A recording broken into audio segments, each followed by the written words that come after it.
Carta de Paulo aos Romanos, capítulo 12, versículo 12. Vamos ler apenas este versículo.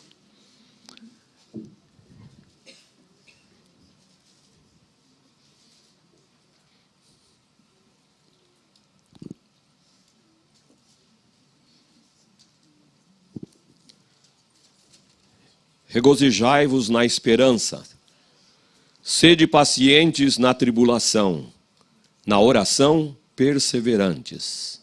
Mais uma vez, regozijai-vos na esperança, sede pacientes na tribulação, na oração perseverantes. Amém. Os irmãos podem assentar-se.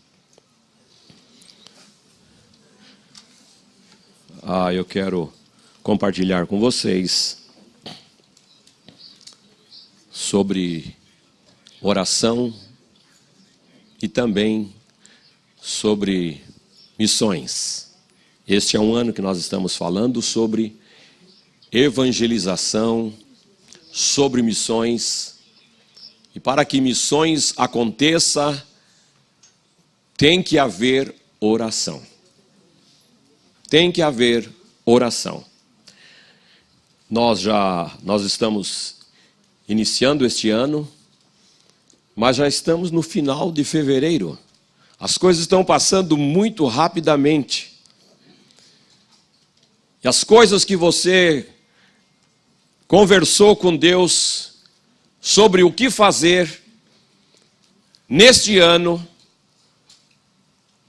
você já precisa começar a fazer. Porque os dias estão indo assim muito rápidos. Nós corremos o risco de daqui a pouco estar em 20 de novembro, iniciando dezembro, e aí nós vamos pensar naquele programa que nós elaboramos, naquelas coisas que deixamos de fazer. Por isso nós precisamos estar fazendo. O evangelismo está intimamente entrelaçado com missões. E se você está evangelizando, você está fazendo missões. E se você está fazendo missões, você está evangelizando. Agora, tem gente que não faz missões, tem gente que não pensa, ou que não está evangelizando, porque pensa que estas tarefas, essas atribuições são destinadas ao pastor. Porque essas tarefas são destinadas ao missionário ou ao evangelista. Mas não. Nós temos que deixar claro, sempre estaremos falando e muitas vezes nós aprendemos por repetição. Então nós temos que ouvir. Vocês já sabem, vocês que são pais e tratam com seus filhos, vocês sabem que é por repetição. Não é? De tanto falar, até que um dia ele resolve arrumar a cama dele. Não é? Mas você já falou por muitas vezes. E certa ocasião eu estava ouvindo um casal que estava ministrando para casais e falando sobre famílias. E a senhora disse assim, que talvez você vai ver o seu filho, a sua filha realizar alguma coisa quando ele casar. Ele passa 20 anos ouvindo as mesmas orientações, direções, mas quando chegar lá na casa dele, aí um dia você chega lá, não é mesmo? E olha, está tudo arrumadinho, está tudo lindo, maravilhoso. Aí você se regozija porque ele está praticando. Demorou para praticar, não é? Deu um suor, não é mesmo? Uma canseira na mãe, no pai, mas agora está praticando. Eu vou repetir o que eu falei já aqui nesse púlpito.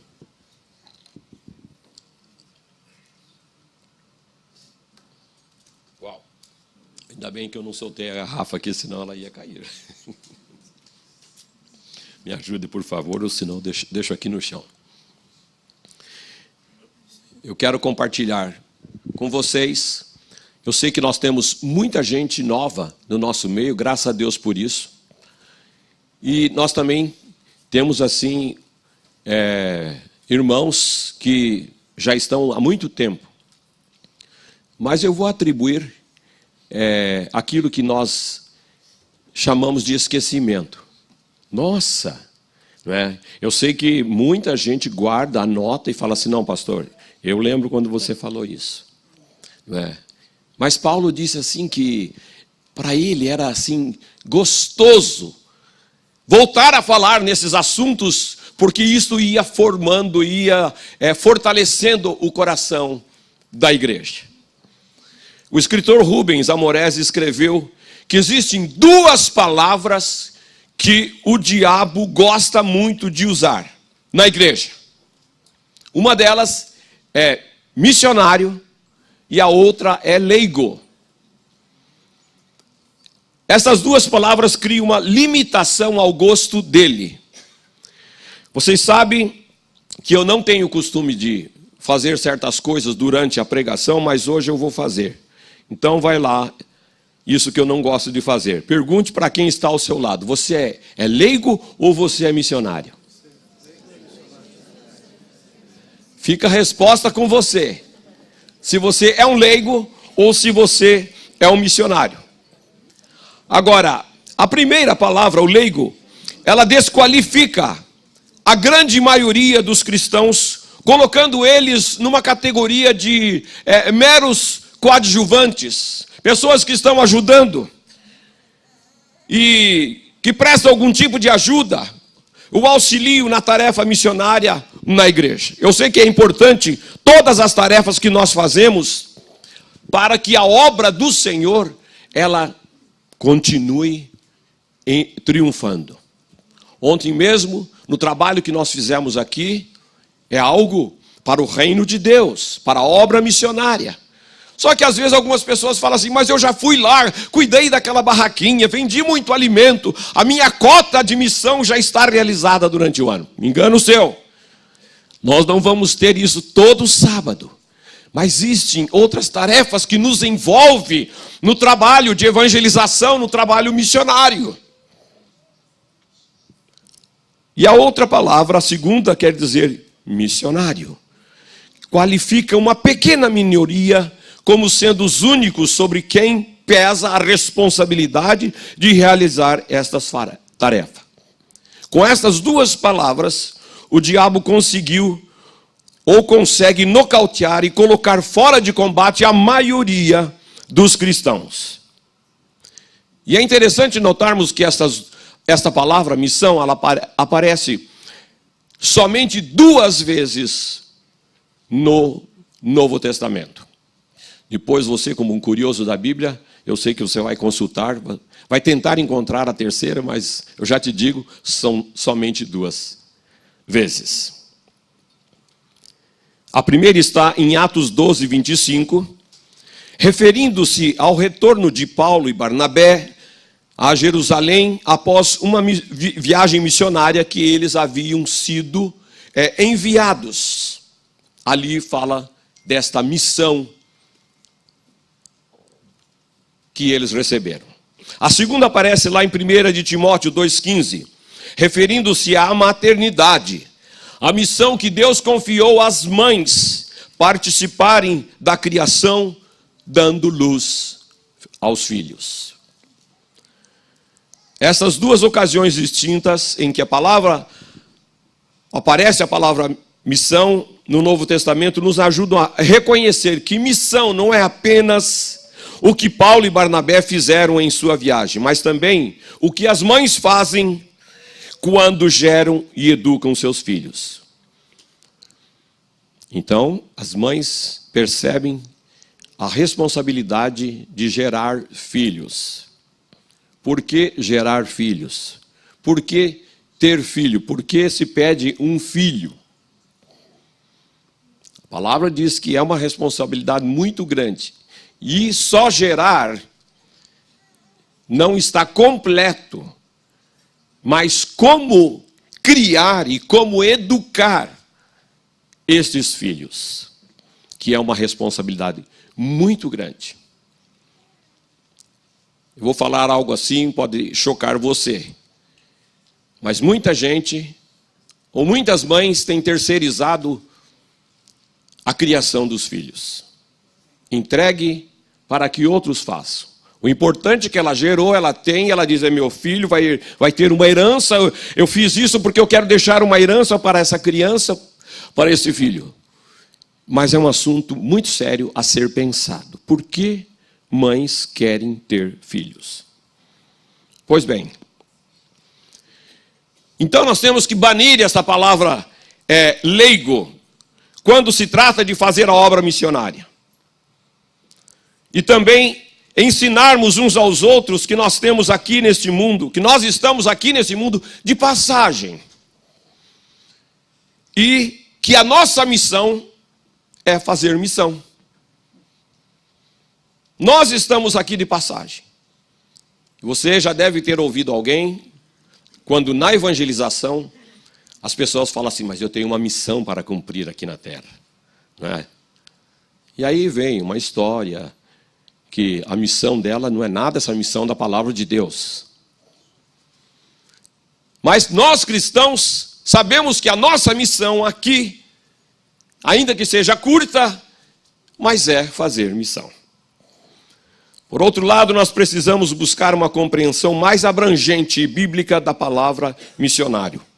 O apóstolo Paulo, em suas viagens, não foi mais missionário do que uma mãe ao dar luz filhos e se dedicar a educá-los juntamente com o pai. Por favor, pais, não fujam dessa responsabilidade.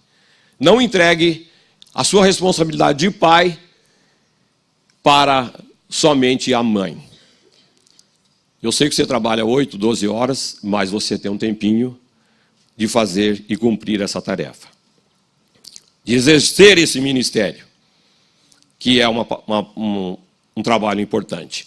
O escritor Rubens Amorese, ele diz que se fôssemos tão consagrados e responsáveis em nossas atividades locais, profissionais ou familiares, como os missionários que vão para os outros países ou etnias, teríamos uma Jerusalém forte e comprometida, que as nossas igrejas locais e famílias se transformariam numa fábrica de missionários. Pensem bem nisso, como um sonho a ser realizado aqui na nossa igreja, na nossa comunidade. Pensem bem nisso, como Strong Tower, fábrica de missionários. Aleluia! Não é? Não tinha para mais ninguém.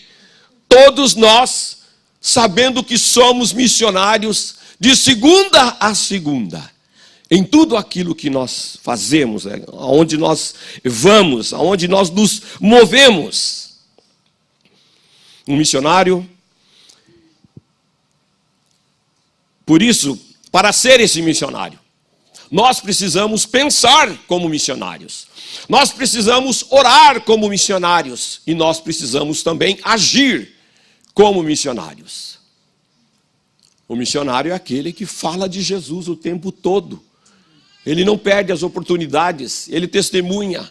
E se ele não fala, com a sua vida vai falar sobre Jesus, sobre o reino de Deus. Por isso não deixe que Satanás venha sussurrar nos seus ouvidos que você é leigo em missões e que você não faz parte dessa tarefa. Isso está delegado para outras pessoas. Eles têm mais capacidade do que eu. Mas você é responsável por isso. Porque Deus deu capacidade para todos nós. Não foi apenas para meia dúzia. Para toda a igreja. Para toda a igreja. Creia no seu chamado. Confesse o seu chamado. Confesse a palavra de Deus. Eu sei que muitos sabem o que está escrito em Atos 1:8. Que se eu pedisse, falariam decor. Outros, pastor, não estou bem lembrado. Não é mesmo? Alguma coisa aconteceu ali, depois que Jesus subiu, e depois que os apóstolos começaram a realizar o ministério da evangelização sozinhos, não é? Sem mais a presença física de Jesus. Mas se você quiser procurar ou anotar para ler em casa, não é? Atos 1:8. Lá está escrito: e recebereis poder ao descer sobre vós o Espírito Santo para ser testemunhas em Jerusalém, em Samaria, na Judeia e até os confins do mundo. Até os confins do mundo. De repente, para quem estava morando no Brasil, os confins do mundo chegou aqui. Que é longe, barbaridade. Aí você fala, eu já estou nos confins do mundo. E o que eu estou fazendo? Quando eu voltar para o Brasil, que também é longe, é no outro confim do mundo. Mas você não fez lá, não está fazendo aqui, agora está pensando quando voltar para o Brasil. Você está enganado. Comece a fazer agora aquilo que Deus já deu poder para você realizar, para você executar. Nós somos a igreja de Cristo. Ele é o cabeça, ele é o corpo, cabeça do corpo da igreja. Colossenses 1,18. E nesse corpo tem muitos membros. 1 Coríntios 12,12 fala isso. E que somos membros uns dos outros. Nós precisamos estar ligados uns nos outros. O braço não sai sozinho para lugar nenhum. Mesmo que as pernas queiram fazer isso, também não consegue. Tem que levar o corpo. Tem que estar junto com o corpo. Tem que haver esta unidade de trabalho. E todos nós, como membros do corpo de Cristo, recebemos esta incumbência. Nós recebemos esta incumbência, nós recebemos este encargo. Temos que desempenhar a função no corpo. E lá em Mateus 28:18, antes de Jesus subir ao céu, ele traz uma palavra de ordem. Quando ele diz que, aproximando dos seus discípulos, disse-lhes: toda autoridade me foi dada.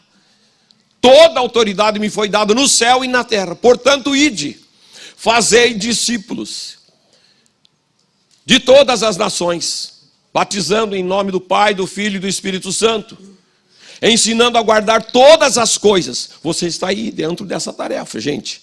Você não pode sair, não tem como sair. Você tem que estar envolvido nessa palavra de Jesus, nessa palavra de ordem, para que isso seja uma verdade. Para que a sua vida como cristão, para que a sua vida como membro do corpo de Cristo seja realidade. Não adianta nós falarmos, sou daquela igreja, ou vou naquela igreja, mas e qual é a ligação no corpo? Qual é a ligação na tarefa de Jesus? Qual é a ligação naquilo que ele falou para nós realizarmos e fazermos? Quero repetir uma frase do evangelista americano Dwight Moody. Ele disse assim: se você diz estar indo para o céu e não se importa em levar ninguém para lá, então não é para o céu que você está indo. Uau! É sério?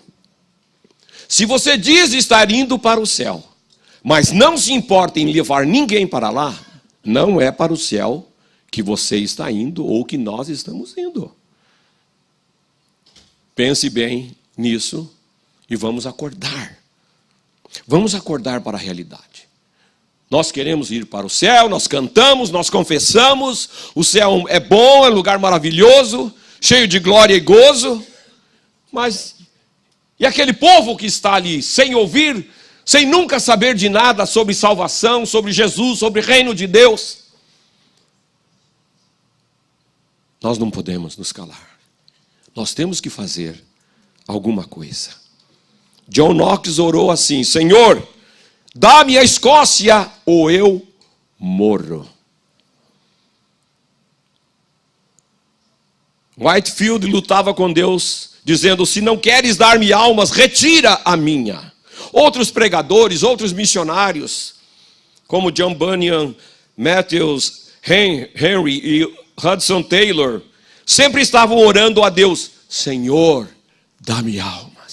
Senhor, eu quero almas. Nós podemos fazer o mesmo, nós podemos orar de coração a mesma oração: Senhor, dá-nos almas.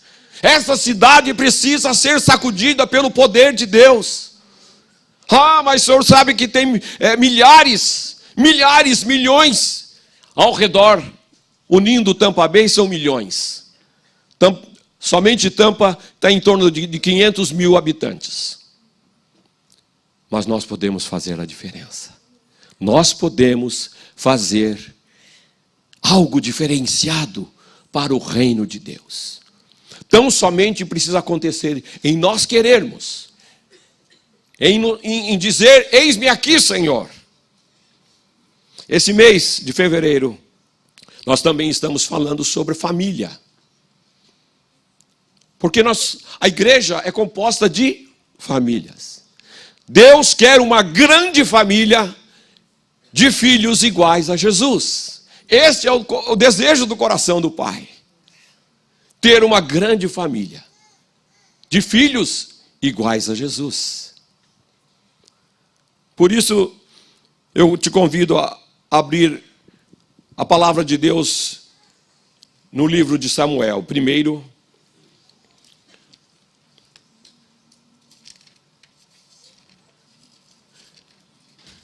Samuel, capítulo 1.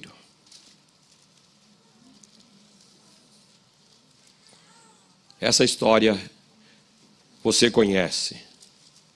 Tenho certeza que 90% ou mais conhece essa história. E fique depois com a Bíblia aberta. Aqui tem uma linda história de vida de oração. Vida de oração. Por isso que eu coloquei ali, missões é aqui. Aqui no nosso meio. Não é o que está acontecendo na África? Sim, tem missões na África, tem irmãos na África, tem irmãos na Turquia, nas tribos indígenas, tem irmãos em Bangladesh, tem irmãos na Indonésia. Nós mantemos contato e ajudamos com ofertas esses irmãos a realizarem esse trabalho, porque eles estão conseguindo ir um pouquinho mais longe. Mas há necessidade da perseverança na oração. E a história de Ana é uma história linda, maravilhosa a ser seguida. Aí no versículo 1, ele diz que havia um homem de Ramataim Zofim, da região montanhosa de Efraim, cujo nome era Eucana, filho de Jeroão, filho de Eliú, filho de Tou, filho de Zuf, Eframita. É muito nome difícil, você acaba, né? Mas tudo bem. Marque só Eucana, porque Eucana era o marido de Ana. No versículo 2 fala que o Eucana, ele tinha 2 mulheres. Ana, a primeira, a mulher amada, e tinha a Penina. Não sei se é porque Penina ninguém escolhe para pôr o nome das filhas, né? Mas Ana, todo mundo põe. Tinha ele 2 mulheres. Uma se chamava Ana e a outra Penina. Penina tinha filhos. Ana, porém, não os tinha.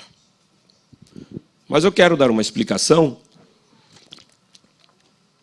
Porque você pode ficar pensando, puxa vida, o Eucana tinha 2 mulheres, eu só tenho uma, né? Mas naquela época era permitido, porque havia o Código de Hammurabi. O Código de Hammurabi, ele foi escrito há 1700 anos antes de Cristo. E nesse código já estava escrito essa permissão, que quando você casasse, não é, no caso da primeira esposa, lógico, fosse estéril, aí você podia ter a segunda para ter procriação. Então, isso aí foi incorporado na lei judaica, está lá em Deuteronômio 21, 15 a 17. Bom, compreendido esse fato, nós evitamos julgar mal certas passagens bíblicas, não é? Então foi isso que aconteceu. Mas aí, nesses versículos, nós vamos ver essa debilidade que Ana tinha, porque a outra tinha filhos e ela não tinha filhos. E essa mulher, então, ela tem um desejo de ter filhos. E ela vai se entregar a uma vida de oração. Porque Ana, ela está desejosa por um filho, ela está desejosa por uma alma, e então ela se entrega à oração, ela é perseverante na oração. Eu sei que muitos homens foram levantados na história, pastores, pregadores, porque suas mães oraram por eles. E até aqui dentro mesmo, alguns, talvez não existisse se não fosse a oração da mãe, ou pela determinação dela dizer, eu quero este filho. Mas, Dona Maria, a senhora, se continuar nessa gravidez, ou vai morrer a senhora, ou vai morrer a criança. Vamos tirar essa criança. Não. Eu confio em Deus. Eu quero este filho. E vai ser feita à vontade de Deus. Talvez você esteja aqui sentado. Eu conheço outras pessoas que passaram por isso, mas que a mãe honrou, teve fé e continuou crendo que Deus, e hoje ele é um pregador da palavra de Deus. Outros pregadores nós conhecemos, não vou citar nomes aqui, mas isso aconteceu. Se analisarmos a época, os dias que Ana estava vivendo, era uma época de decadência espiritual. Lá no livro de Juízes já fala, no último versículo, diz que não havia rei em Israel e cada um fazia as coisas do seu jeito. Pensa bem.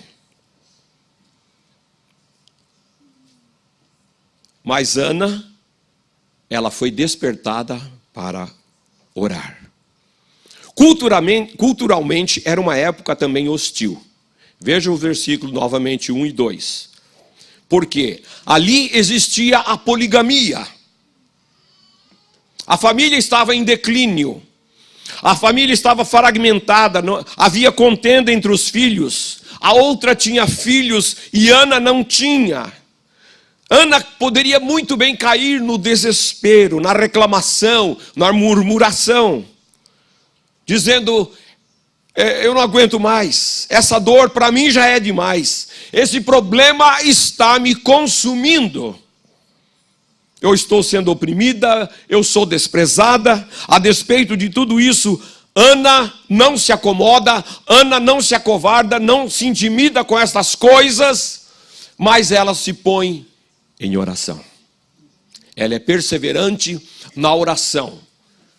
Não era apenas algo que ela desejava simplesmente para exibir como um troféu para a outra, ou para as vizinhas, mas ela sabia por que ela queria um filho. Qual era o propósito de ter um filho? Por isso ela é paciente na tribulação. Ela é perseverante na oração. Versículos 6 e 7. Ana orou mesmo sofrendo humilhações da sua rival. Olha, a Penina não era fácil. A sua rival a provocava excessivamente para irritar, porquanto o Senhor lhe havia cerrado a madre. E assim o fazia ele de ano em ano, e todas as vezes que Ana subia à casa do Senhor, a outra irritava pelo que chorava e também não comia. Você já pensou em morar debaixo do mesmo teto com outra mulher que é a mulher do seu marido? Você já pensou que esta segunda mulher faz de tudo para provocá-la, para irritá-la, para provocar em Ana o desespero e a angústia. Na verdade, ninguém sabe o que a Penina falava ou dizia para Ana. Mas dá para ter uma ideia.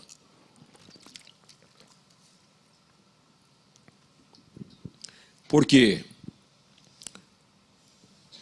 talvez você concorde comigo, pessoas de Deus não vivem a infernizar a vida dos outros. Pessoas de Deus não faz isso. Pessoas de Deus é bálsamo. Pessoas de Deus é alegria, é conforto. Mas nós podemos fazer algumas conjecturas de acordo com o versículo 7, talvez Penina. Vamos pensar agora nós aqui. Talvez a Penina falava, Ana, vem cá, a gente vai, não é mesmo? Todos os anos na casa do Senhor, nós vamos nas festas, não é? Aí você fica orando o tempo todo, e eu olho para você e fica chorando. Ana, você realmente é uma mulher doente, você é uma estéril. Eu não vou tanto à igreja quanto você, Ana. Eu não oro como você. Agora, olha para mim, Ana. Eu sou uma mulher saudável. Eu tenho filhos. Você percebe que Ana estava sendo atacada em algo que mexia com a fé. Com a fé que ela tinha em Deus. Mas, muitas vezes, as pessoas que nos querem colocar para baixo estão do nosso lado. Para com isso. Deixa disso. Você não vai alcançar, você não vai conseguir. E aí você entra naquela conversa, fala assim, para mim não tem jeito mesmo. Então não faça isso. Seja perseverante na oração. Olhe para o Senhor, olhe para as promessas de Deus que Ele tem para a sua vida. As promessas que contém na palavra de Deus são tantas, são muitas para se cumprir nas nossas vidas. Creia nisso e tome posse das promessas que Deus tem. E apesar de todas essas circunstâncias, Ana prevalece em oração. Outra coisa, Ana orou mesmo sendo desencorajada pelo próprio marido. No versículo 5, ele nos mostra que Ana era amada pelo seu marido e que ele dava porções quando eles iam celebrar ao Senhor. Ele dava porções para os filhos e para a Penina, mas para Ana, ele dava porção dobrada. Porção dobrada. Mas tinha um problema, Ana continuava estéril.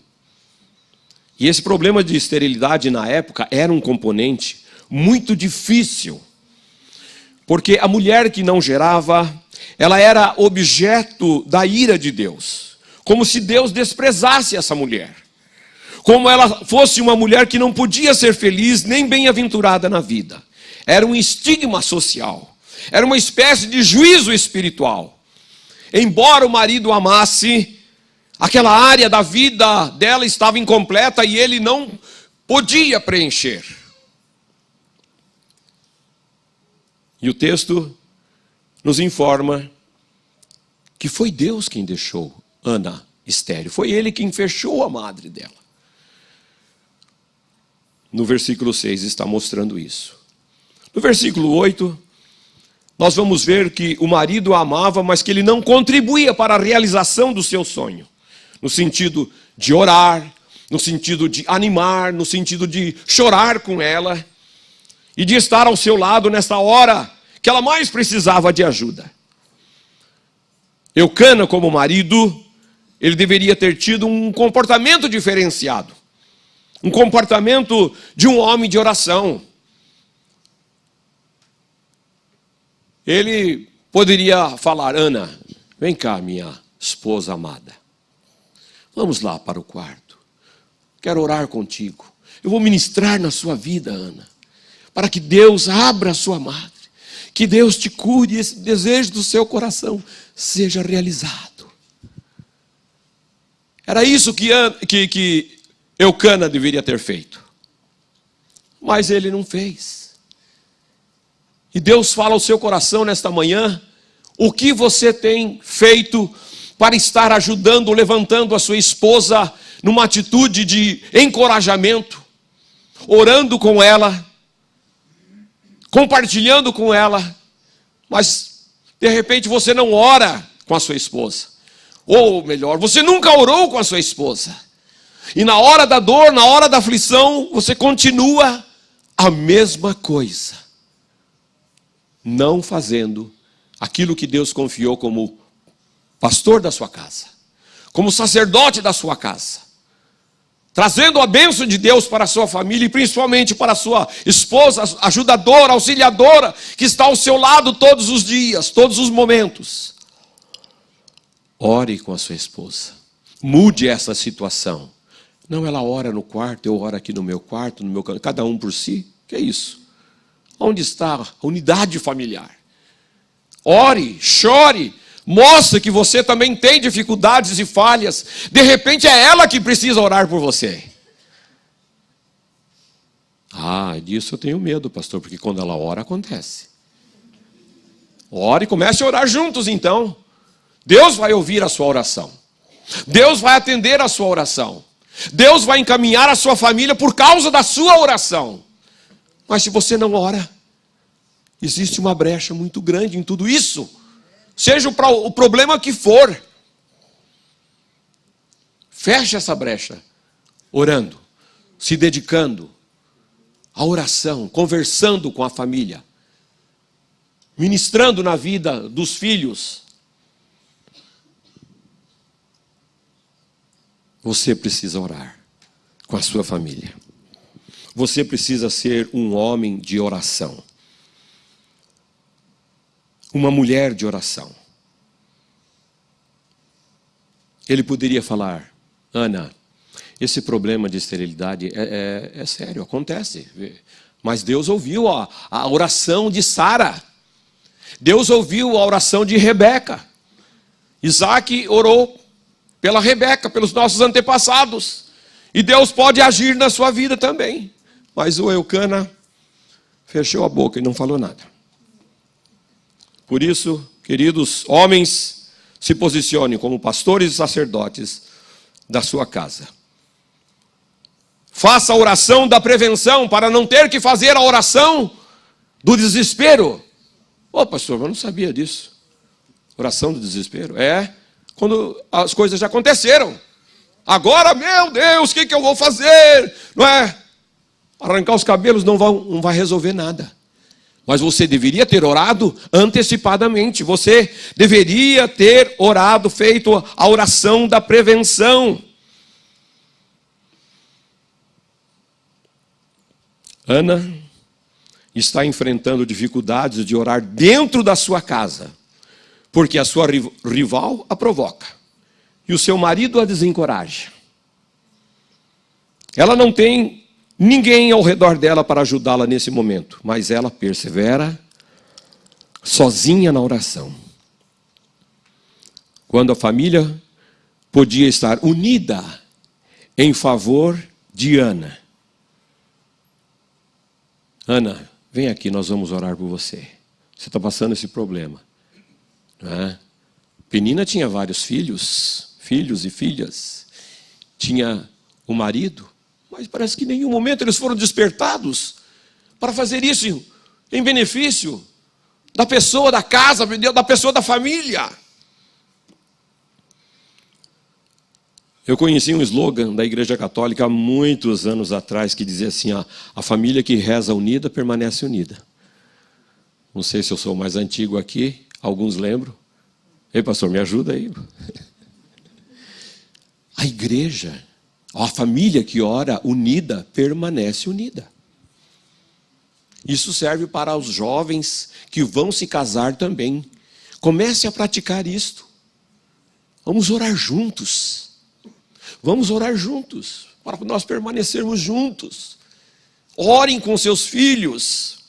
Outro ponto, Ana orou ao Senhor, mesmo sendo acusada dentro da casa de Deus, lá no versículo 13 e 14. Olha aí.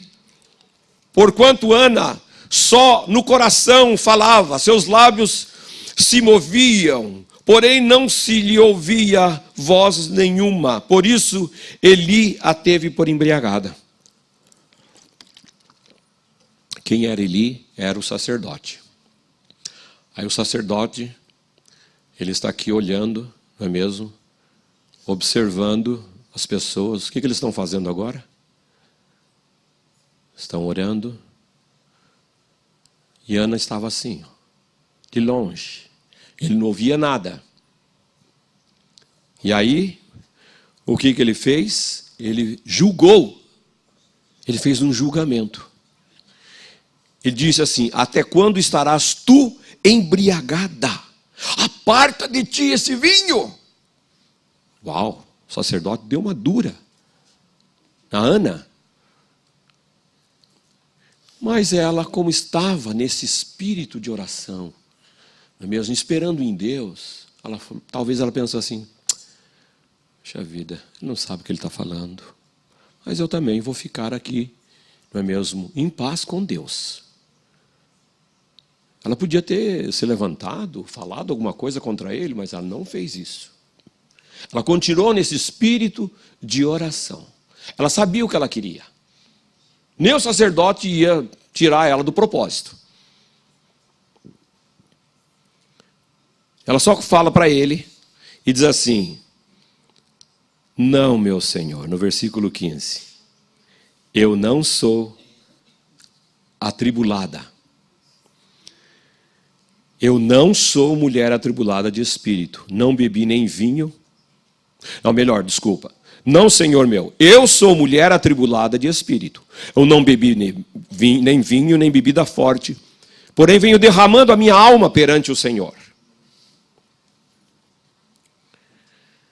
Então, Ana creu na palavra de Deus, que era possível ela ter um filho. E nos versículos 17 e 18, o mesmo sacerdote que pronunciou aquilo contra Ana, aí ele teve uma outra visão da situação. Aí ele volta e fala com Ana.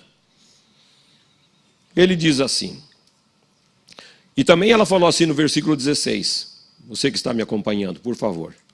Não tenhas, pois, a tua serva por filha de Belial, porque pelo excesso da minha ansiedade e da minha aflição é que eu tenho falado até agora. Eu estou aflita, eu estou ansiosa por isso, para que isto aconteça. Aí o sacerdote diz: vai-te em paz, vai-te em paz. E o Deus de Israel te conceda a petição que lhe fizeste. E disse ela: ache a tua serva mercê diante de ti. Assim a mulher se foi seu caminho e comeu, e o seu semblante já não era triste. Que coisa maravilhosa. Então, apesar de ser, de toda essa situação estar contrária a Ana, da Penina, do marido e do sacerdote, Ana não deixou ser envenenada por nenhuma palavra deles. E agora, quando o sacerdote percebe que existe uma outra situação, que ele então abençoa ela. E ele dá uma palavra de Deus para Ana. E Ana creu nessa palavra. Ana creu nessa palavra. Isso se chama fé. Fé é crer para ver e não ver para crer. Bem-aventurado os que não viram e creram. E a palavra de Deus diz assim, e assim, e assim. E Deus é fiel para cumpri-la. Aleluia. Você conhece a palavra de Deus. Você sabe a palavra de Deus. Ou precisa aprender a palavra de Deus. E crer nas promessas de Deus. Ana saiu da presença do sacerdote. Crendo, ela tomou posse daquela palavra para ela. Ana saiu daquele lugar curada. emocionalmente, física e espiritualmente também. O seu semblante já não era mais o mesmo, porque o brilho voltou, a alegria voltou, a adoração voltou na vida de Ana. E a palavra do Senhor diz que eles foram embora para casa. Foram embora. Mas antes queria comentar o versículo 11, que diz que Ana, a razão de Ana insistir tanto porque ela queria um filho. O versículo 11 nos responde. E ela faz um voto dizendo: Senhor dos exércitos, se benigno te atentares para a aflição da tua serva, e de mim te lembrares, e da tua serva te não esqueceres, e lhe deres um filho varão. Olha só. Ela não falou: eu vou fazer desse filho um presidente da república. Esse menino será menino prodígio. Ou essa menina será um engenheiro, será um cientista, será isso, será aquilo. Eu vou investir tudo que eu tenho na minha vida, na vida desta criança. Porque eu não fui, eu quero que ele seja, ou que ela seja. Um coração orgulhoso, um coração vaidoso, para a realização na vida do filho ou da filha. Quando Deus tem propósitos para aquele filho, para aquela filha, para a obra do Senhor, para aquilo ou para aquilo outro, que Deus está falando, mas nós, humanos, não conseguimos entender. Nós achamos que nós estamos certos, nós achamos que nós estamos corretos, e a criança, o filho, tem que fazer aquilo que nós queremos. Você precisa descobrir o que Deus quer do seu filho. Você precisa descobrir o que Deus quer da sua filha. Mas se você não orar, se você não perseverar em oração e saber a resposta certa, você pode errar, você pode estragar, você pode descumprir o propósito de Deus. Mas Ana sabia bem o que ela queria. Este filho, se me deres um filho varão, ao Senhor o darei, por todos os dias da sua vida, e sobre a sua cabeça não passará navalha. Ela fez um voto, ela ia entregar o filho para Deus, para ser um servo de Deus. Tem muitos pais que têm medo que Deus chame o seu filho para o trabalho missionário fora daqui de Tampa. Se ficar aqui, maravilha, está aqui pertinho, com a mãe, com o pai. Mas é o quê que o senhor falou? No Haiti? Na África? Não. Por que não pode ser o filho do outro irmão? Por que tem que ser o meu filho?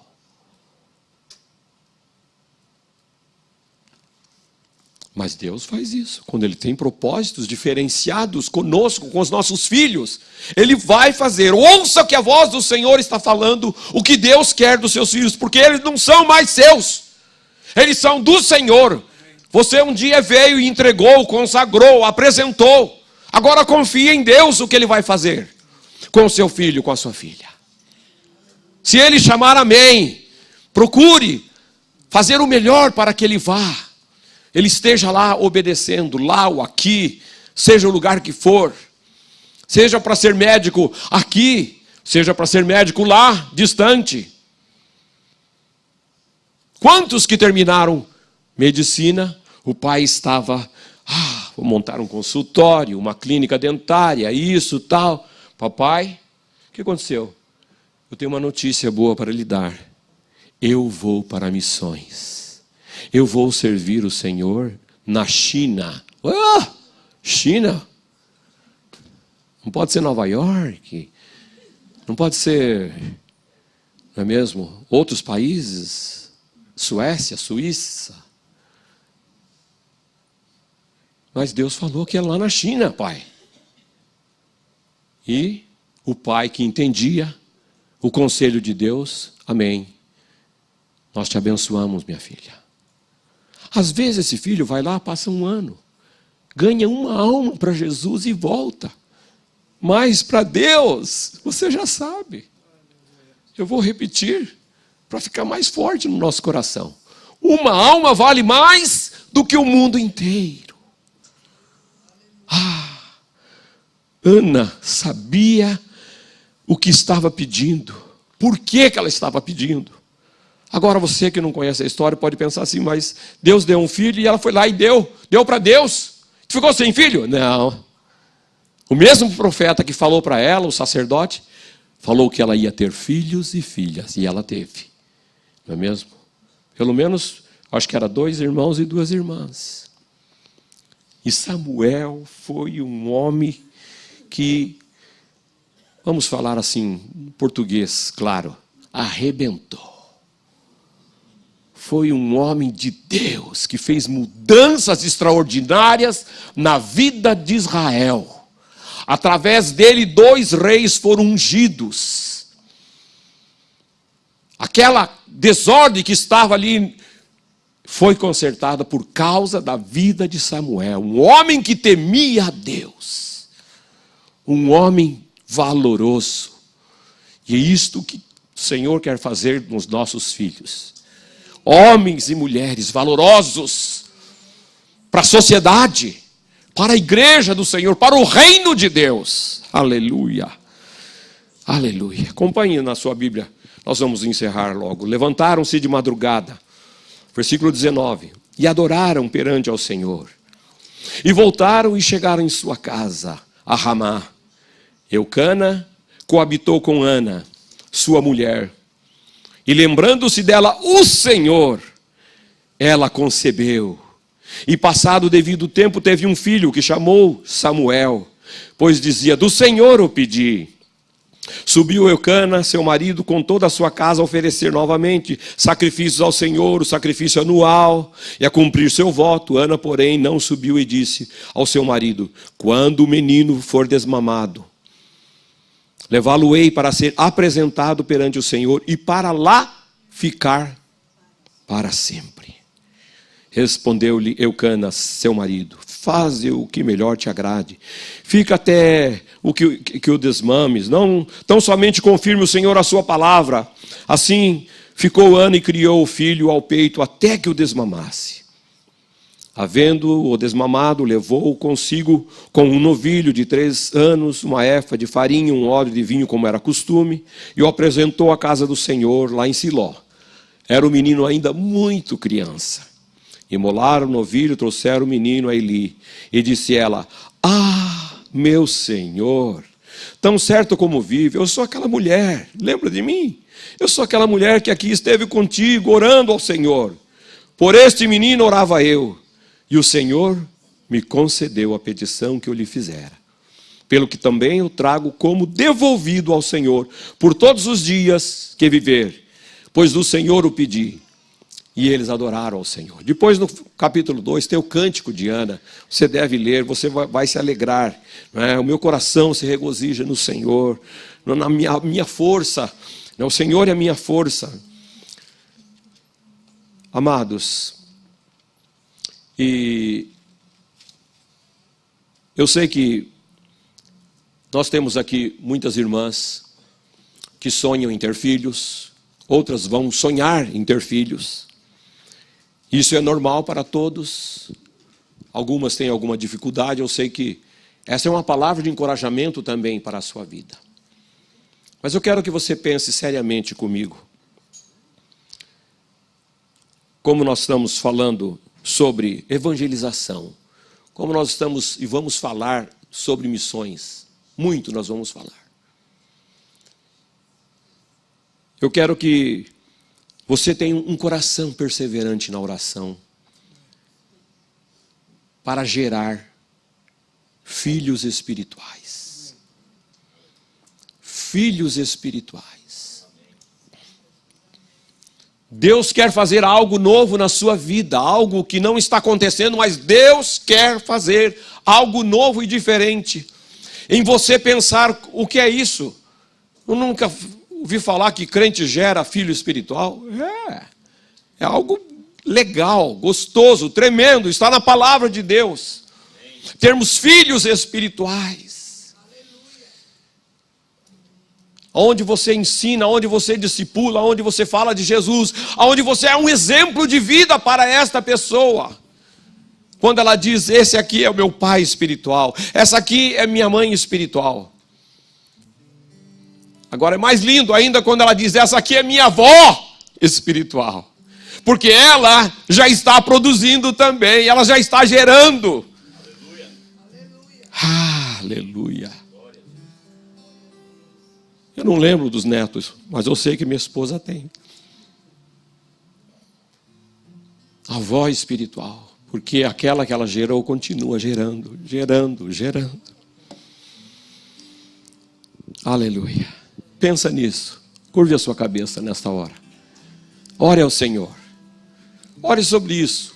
Pense lá em Ana, que foi vitoriosa, que alcançou aquilo que ela pediu em Deus.